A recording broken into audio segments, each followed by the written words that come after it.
দক্ষিণ কোরিয়ার বুসানে হিউন্দে সমুদ্র সৈকতে গোসল করতে গিয়ে 2 বাংলাদেশি সহ 4 জনের মৃত্যু হয়েছে।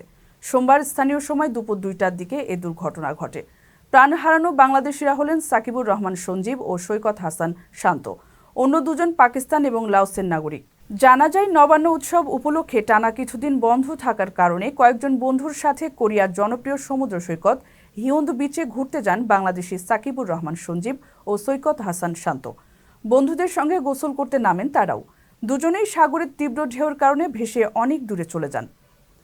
পরে জরুরি সহায়তায় 119 নম্বরে ফোন করা হলে কিছুক্ষণের মধ্যে উদ্ধারকারী দল তাদের সমুদ্র থেকে তুলে নিয়ে আসে। কিন্তু ঘটনাস্থলেই মারা যান সঞ্জীব। সৈকত হাসান শান্তকে স্থানীয় একটি হাসপাতালে নেওয়া হলে সেখানে কর্তব্যরত চিকিৎসক তাকেও মৃত ঘোষণা করেন। ঘটনার প্রত্যক্ষদর্শীরা জানান, একদিকে সমুদ্র ছিল উত্তাল, অন্যদিকে ছুটির কারণে অন্য সময়ের তুলনায় সমুদ্রের নিরাপত্তা কর্মী কম থাকায় এমন দুর্ঘটনা ঘটেছে। কারো কাছে স্বপ্ন পূরণ, কারো আনন্দের উপলক্ষ, আবার কারো জীবন পাল্টে দেওয়ার মুহূর্ত, কখনো জীবন বাঁচাতে সর্বোচ্চ গতিতে উড়ে চলা, কারো আবেগের শেষ মুহূর্ত, আপনজনের শেষ বিদায়ে শামিল হওয়া।